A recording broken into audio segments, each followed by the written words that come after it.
दिल्ली में नया मुख्यमंत्री, नया दौर। रेखा गुप्ता की ताजपोशी के साथ बदलेगा पूरा सियासी गणित।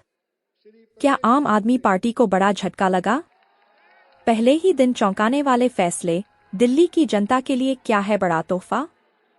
जानिए पूरी कहानी सिर्फ कुछ सेकंड में। दिल्ली की राजनीति में एक नया अध्याय शुरू हो चुका है।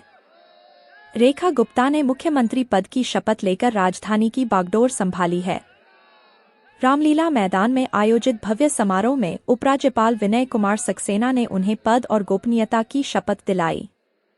रेखा गुप्ता दिल्ली की चौथी महिला मुख्यमंत्री बनी हैं, जो सुषमा स्वराज, शीला दीक्षित और आतिशी के बाद इस पद को सुशोभित कर रही हैं। रेखा गुप्ता ईश्वर की शपथ लेती हूं कि मैं विधि द्वारा स्थापित भारत के संविधान के प्रति सच्ची श्रद्धा और निष्ठा रखूंगी। मैं भारत की प्रभुता और अखंडता अक्षुण्ण रखूंगी। मैं मुख्यमंत्री के रूप में अपने कर्तव्यों का श्रद्धापूर्वक और शुद्ध अंतःकरण से निर्वहन करूंगी तथा मैं भय या पक्षपात, अनुराग या द्वेष के बिना सभी प्रकार के लोगों के प्रति संविधान और विधि के अनुसार न्याय करूंगी। मैं रेखा गुप्ता ईश्वर की शपथ लेती हूं कि जो विषय मुख्यमंत्री के रूप में मेरे विचार के लिए लाया जाएगा। मुख्यमंत्री पद की शपथ लेने के तुरंत बाद रेखा गुप्ता ने अपनी कैबिनेट की पहली बैठक बुलाई। इस बैठक में महत्वपूर्ण निर्णय लिए गए, जिनमें आयुष्मान भारत योजना को दिल्ली में लागू करना प्रमुख है। साथ ही 14 लंबित नियंत्रक और महालेखा परीक्षक कैग की रिपोर्टों को विधानसभा के आगामी सत्र में प्रस्तुत करने का निर्णय लिया गया। इसके अलावा मंत्रियों के विभागों का बंटवारा भी किया गया, जिसमें प्रवेश वर्मा को लोक निर्माण विभाग, पीडब्ल्यूडी और विधायी मामलों की जिम्मेदारी सौंपी गई। आशीष सूद को गृह, विद्युत और शहरी विकास विभाग मिले, जबकि मनजिंदर सिंह सिरसा को खाद्य एवं आपूर्ति और वन एवं पर्यावरण विभाग की जिम्मेदारी दी गई। रविंद्र इंद्राज को सामाजिक कल्याण और सहकारिता विभाग सौंपा गया। कपिल मिश्रा को कानून एवं न्याय और पर्यटन विभाग और डॉक्टर पंकज कुमार सिंह को स्वास्थ्य एवं परिवार कल्याण और परिवहन विभाग की जिम्मेदारी दी गई। सबसे पहले तो मैं हमारे सभी मंत्रियों का आपस में जो विभागों का विभाजन हुआ है उसकी जानकारी आपको देना चाहूंगी।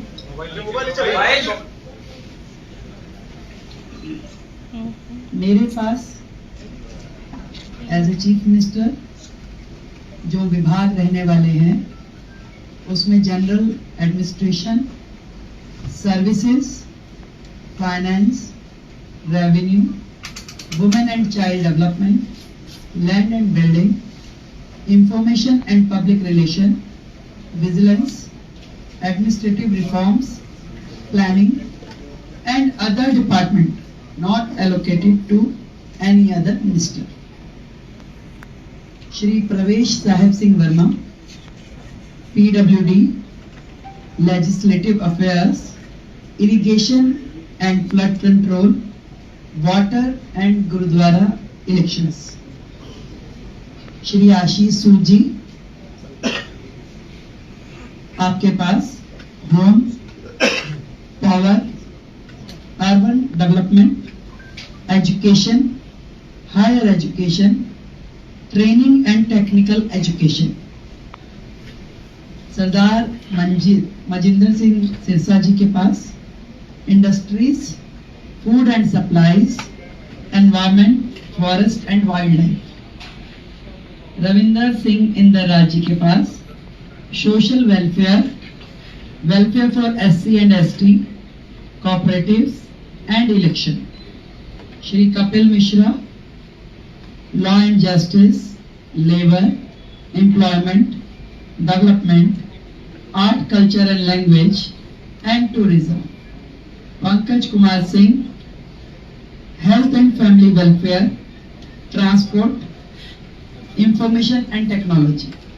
ये विभाजन है हम सभी का अलग अलग विभागों को कार्य जो बांटे गए। आज की जो कैबिनेट मीटिंग हुई उसमें हमने मुख्यतः 2 बड़े एजेंडास पे डिस्कशन किया और उन्हें पास किया, जिसमें सबसे प्रथम आयुष्मान योजना, जो इससे पहले की सरकार ने रोक रखी थी योजना। आदरणीय नरेंद्र मोदी जी, देश के प्रधानमंत्री जी ने पूरे देश में वो योजना दी, परंतु दिल्ली सरकार में आम आदमी पार्टी के चलते वो दिल्ली को योजना नहीं मिल पाई थी। तो आज की पहली कैबिनेट मीटिंग में ही हमने अपनी ओर से आयुष्मान योजना दिल्ली में जो टॉप अप के साथ 5 लाख का टॉप अप जो हम दिल्ली सरकार की ओर से देंगे और 5 लाख रुपए केंद्र सरकार की ओर से दिया जाएगा, उसे सर्वसम्मति से पारित किया है, जो कि अपनी फॉर्मेलिटीज के बाद एज अर्लीस्ट लागू किया जाएगा। दूसरा विषय, कैग की रिपोर्ट्स, 14 रिपोर्ट्स पेंडिंग हैं, जो कि पिछली सरकार ने टेबल नहीं की। पहला ही हाउस जो होगा उसमें उन रिपोर्ट्स को पेश किया जाएगा। आज की कैबिनेट में ये भी पास किया गया है।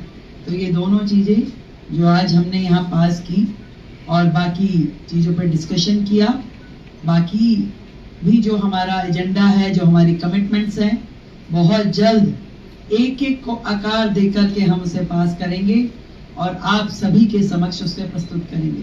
तो आयुष्मान योजना अब दिल्ली की जनता के लिए खुलने के लिए तैयार है और दिल्ली की जनता को मैं बधाई देती हूँ कि आपने भारतीय जनता पार्टी की सरकार जो दिल्ली में बनाई, उनके आते ही आप सभी के लिए आयुष्मान योजना, जो कि फैमिली भी और 70 साल से ऊपर के बुजुर्गों के लिए भी, दोनों योजनाओं को हम पूरी तैयारी के साथ उसको पब्लिक के बीच में लेके आने के लिए उसे अप्रूव कर दिया गया। Thank you.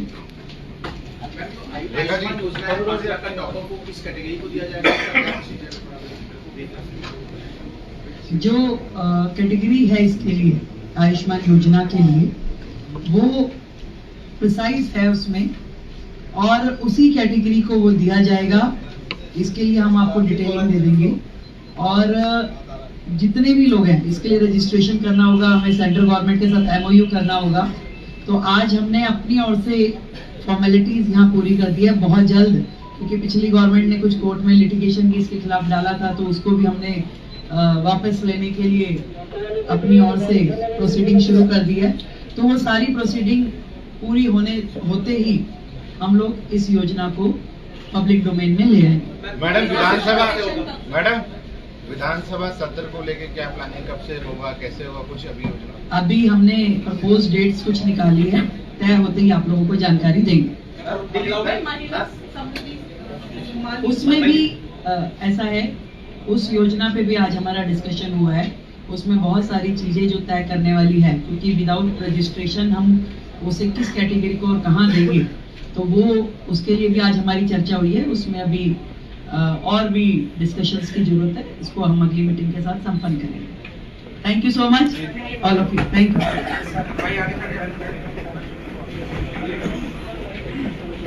तो दोस्तों, दिल्ली की नई सरकार पर आपकी क्या राय है? क्या रेखा गुप्ता दिल्ली की तस्वीर बदल पाएंगी या ये सिर्फ सियासी शोर है? अपनी राय नीचे कमेंट में जरूर बताएं। हम हर कमेंट को पढ़ते हैं और सबसे दिलचस्प कमेंट को अगले वीडियो में शाउट आउट भी मिलेगा।